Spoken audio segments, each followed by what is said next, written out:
I'm sorry I can't see the audience here, but I just want to say good morning, everyone. And it's an honor to be presenting to you this morning. I'd like to start with who we are as a company.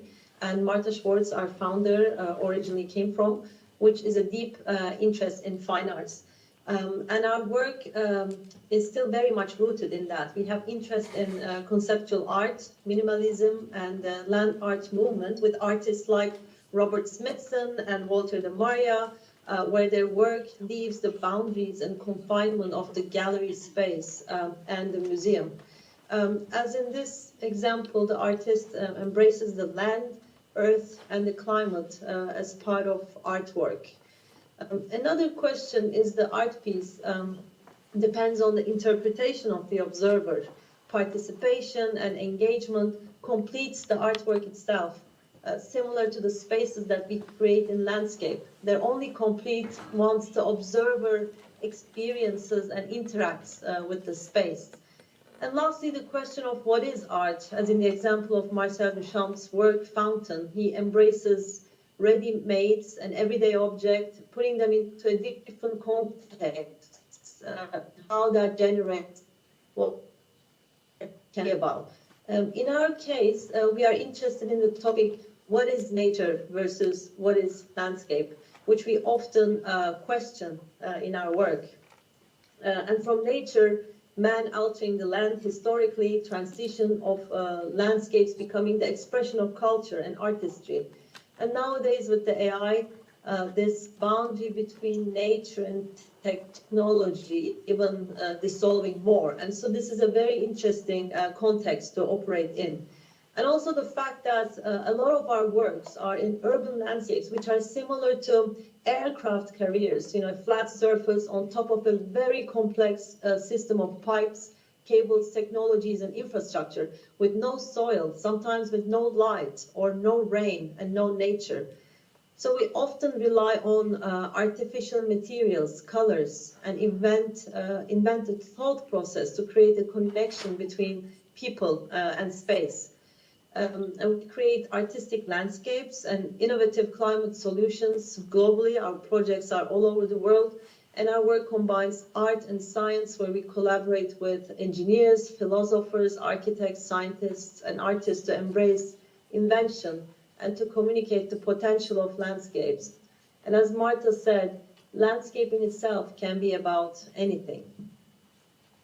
So Marta's first work was the Bagel Garden project, and this project was simply about forming a cheap, quick installation. She gave herself a constraint to spend no more than $100 and with materials found within a block distance to create this temporary garden. And it later appeared at the cover of American Society of Landscape Architects magazine in 1979, which created a huge discussion in the profession about what landscape can or should be. And that is still a driver in our work. We question the boundaries between art and landscape. And we see our site as the entire Earth systems, not confined to the boundaries of the sites that we are given in our projects. We're very much aware of the impacts of climate change. As you all know, it won't take us much to get to 1.5 degrees. As we all know, and scientists predict even more, 3 to 4 degrees in the next 100 years to come. And some call it the era that we live in, the sixth extinction, where we are losing Amazon rainforest, which holds one of the largest biodiversity in our planet. And it is also one of the largest carbon sinks in the world, providing the world's oxygen. But the loss of biodiversity is also in our oceans, corals, and the photosynthetic algae that live with it.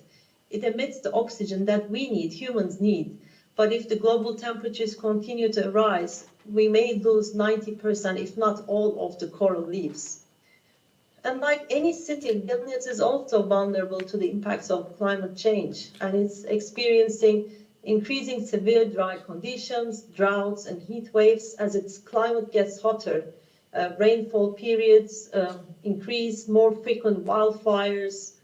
But luckily, Vilnius is one of the greenest cities in the world, although several urban areas are being affected by rapid sprawl.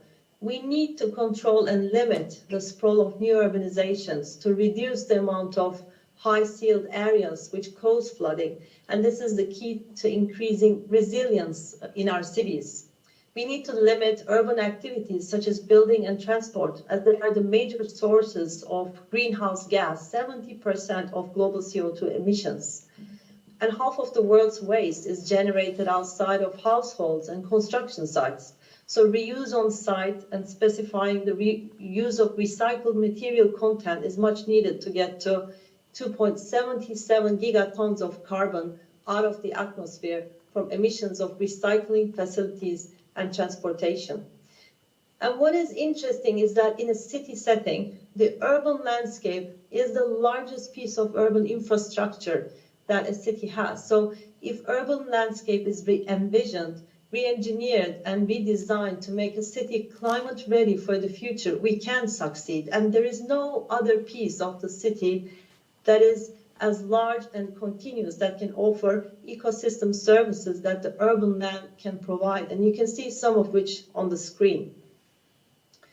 So about 10 years ago, working closely with the Abu Dhabi Planning Council, we were tasked with restoring the Corniche waterfront as the landmark of the city. And we started with 1.5 kilometers of stretch. And our goal was to provide a connection between the city and its waterfront through the park we created, as it is cut off by the busy Corniche road. And what we did was to look at the 100-year sea level rise predictions. And in order to protect the city from rising sea levels, we proposed a meandering structure, a promenade, rather than a conventional bulkhead line.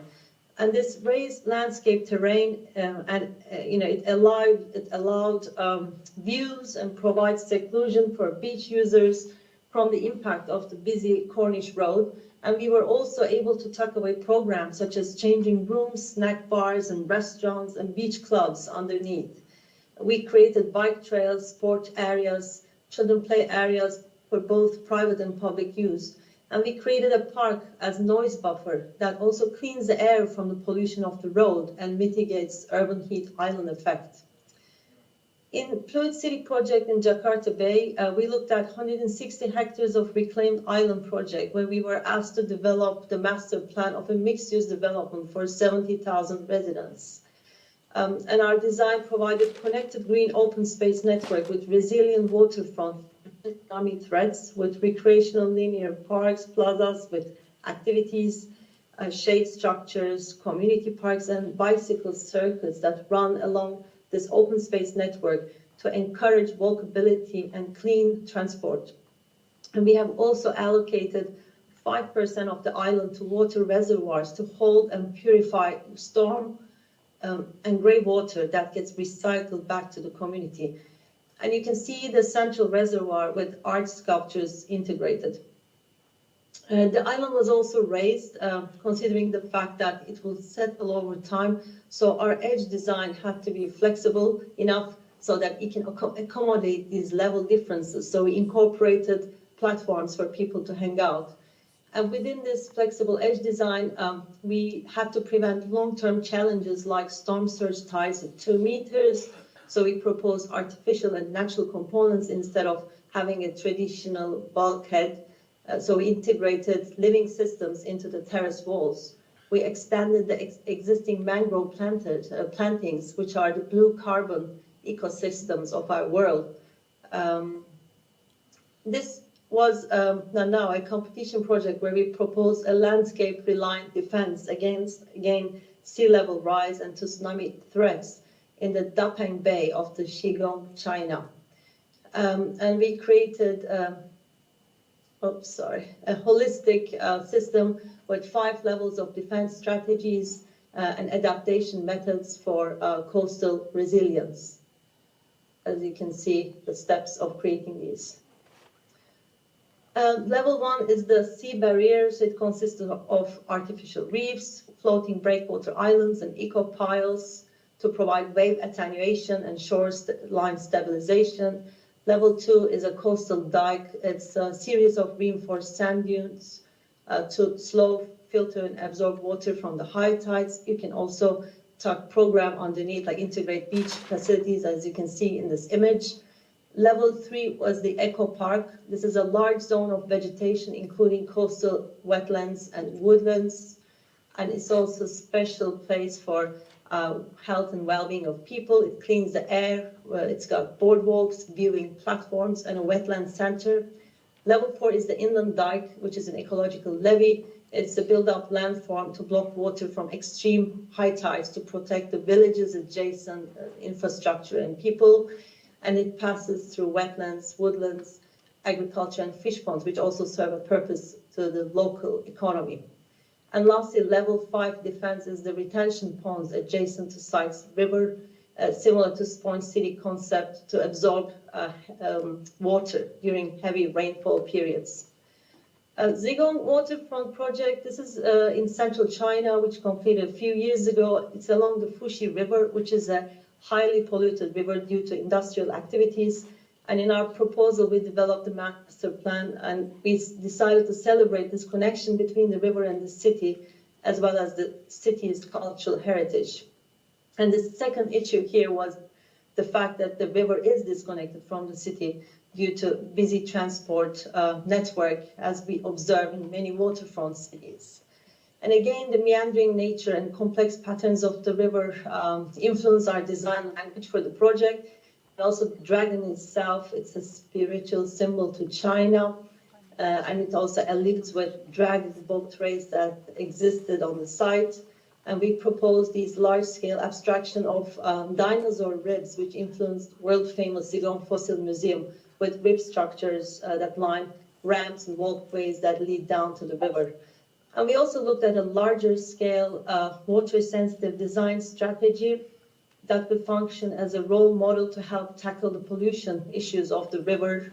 We established a network of green filtration zones that would clean stormwater runoff before discharging into the river.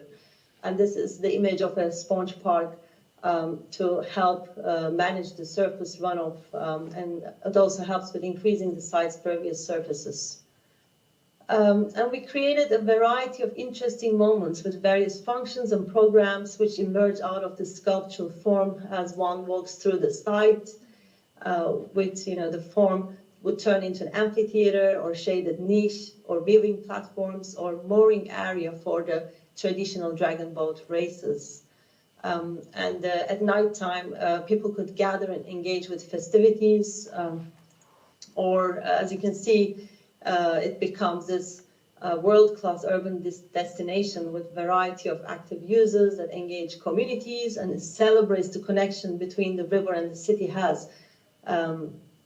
In Dublin, Ireland, for Dublin Dockyards Development Corporation, we created this major public open space by the Grand Canal Theatre, designed by Daniel Lipskin Architects. And the landscape was installed first to attract investment into the area, where now major corporate campuses exist, such as Google Campus. We created a central red carpet, as you can see, that leads from the theater out onto the canal with angled light sticks. And then a green carpet that connects the new hotel to the office development, referring to the salt marshes that once existed on site. We used recycled granite paving from the previous square in the new design to create these crisscross paths across the square, while still allowing for the space to host major public events such as festivals, markets, fairs, and performances. It's a landscape that's built on a parking garage that was already there. So we were restricted to use plant materials, but were able to utilize color, light, and other elements to create a playful environment. And at night, it transforms, the space transforms with a vivid lighting scheme. It highlights the two carpets in red and green. And we provided lots of seating along the edge of the planters. Another project that we developed in our studio was Place de la République in Paris, where we had to resolve mobility of more than 100,000 commuters every day, tourists, buses, park taxis, and car traffic. But it also brings back the civic relevance, by creating a reason for people to stop, rest, and have some fun. You can see here how we transform this traffic circle into a unified place. And as you know, Paris has amazing ambitions when it comes to climate change and reduction of CO2 emissions. So they have the goal to ban the diesel vehicles from the city. And by 2030, they're aiming to also ban gas-powered cars as well. They're installing a network of bike lanes within the city.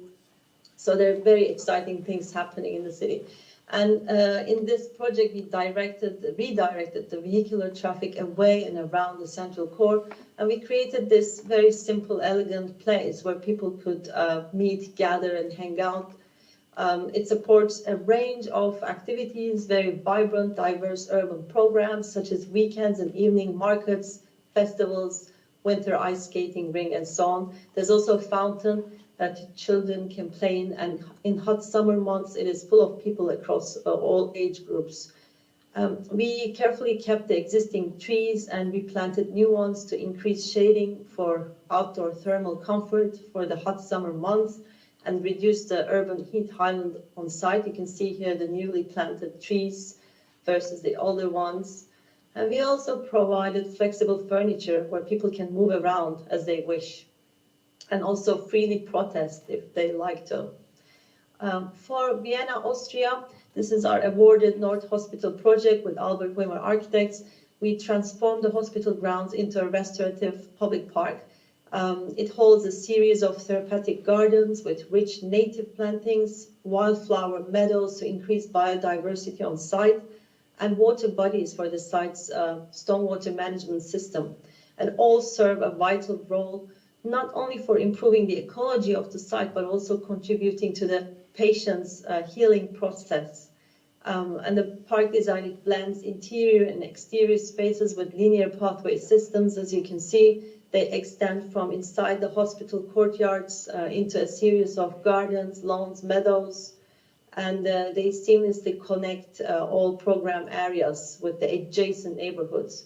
And the outdoor park also incorporates physical therapy gardens for staff and patients, and as well as a children's play area. And gardens are all planted with native vegetations to improve biodiversity. For Bejija Technology Business District project, we introduced a neighborhood park to this new community where all age groups can come together, socialize, and they can create a bond. The overall site is designed to consider LEED Gold accreditation, and we have the central park in the heart of the development. It knits together 3 different characteristic zones of the site, residential, office, and commercial buildings. And we have this long curving water feature which separates the residential from the more publicly occupied building towards the north, such as this community center in the middle of the development. And we have sunken gardens, which are filled with perennials, hedges, and ornamental grasses. And this also rectangular pattern, it allows a unique and memorable identity for the site, and they become either paving, planting, or furniture, as you can see in here. And this intense vegetation in our proposal, it aimed to increase the green ratio to reach 30%, which was a requirement. Also to improve air quality. Beijing is very polluted in that sense, and reduce the urban heat island effect, and also protect people from the northerly wind. And we created this sculptural seating, also invites people to relax in the landscape. And this water feature, as I mentioned, which is part of the site's stormwater system, collection system for conveying and cleansing the surface water and the roof runoff. And also through the wind analysis we positioned it on site to create a microclimate to cool the space in hot summer months. And it's also a lovely space for the children to go out and play and have some fun. At nighttime, it's lit for people to promenade along its edge. And as part of this water system, we also created a water wall that is designed to break down the level difference as one descends from the central park into sunken gardens. with this community center building next to it. And it again invites people in and for children to play. We also have a linear landscape within an ecological function. Again, it helps with the overall principles, stormwater management principles of the site. We have children's playgrounds, gateway moments that draw people into the green heart of our project. Another project which you might be very familiar with is the Vilnius Plaza, and we were inspired by the shape of the Gediminas Castle Tower Hill, which represents a very iconic progression, culture, and history of Vilnius. So in our site, everything is very flat, and we were on top of a parking structure.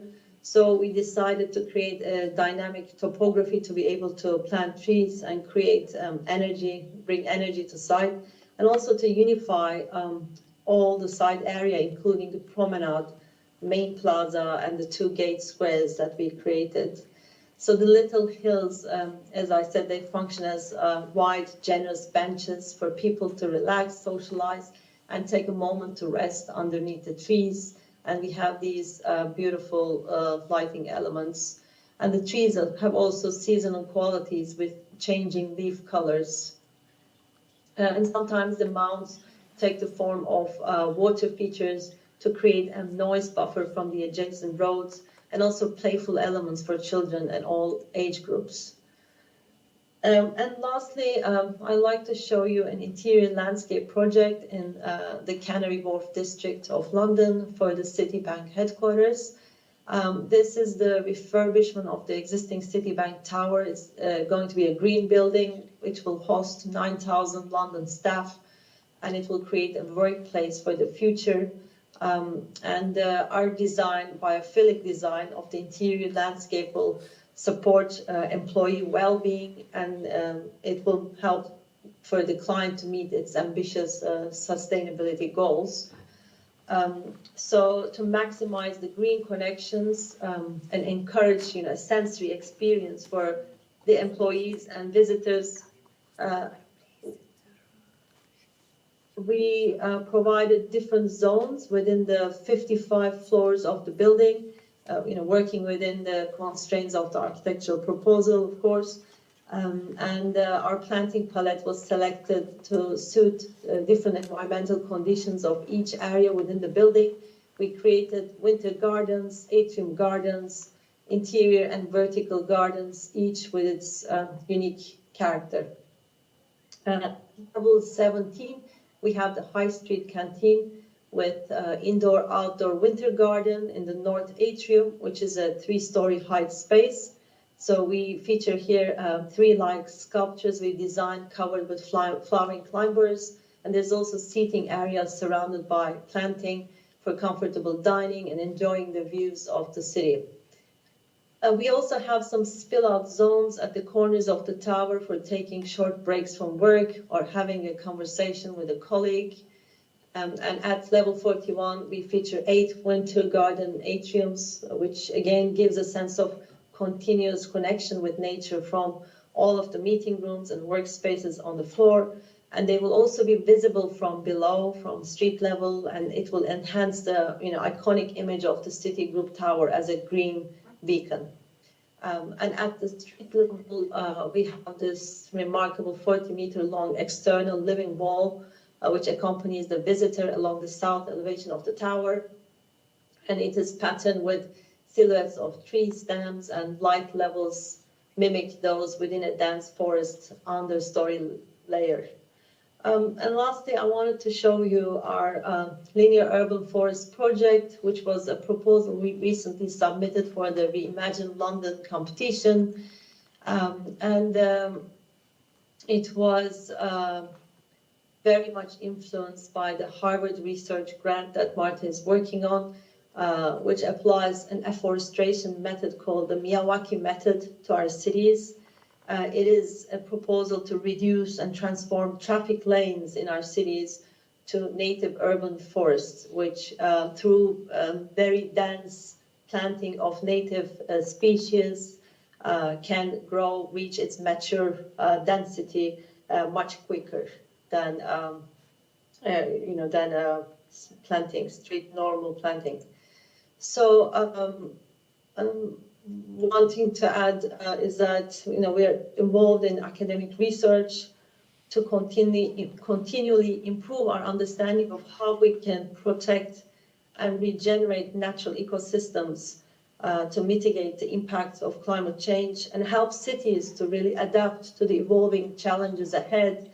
And we think that through art, through our artistic approach, we can achieve sustainability, because sustainability is not just about environmental sustainability. There is also the social aspect to it. We need to have people embrace the idea, and we need to have people truly love the spaces that they live in so they can take care of it. And that's it. Thank you very much for your time.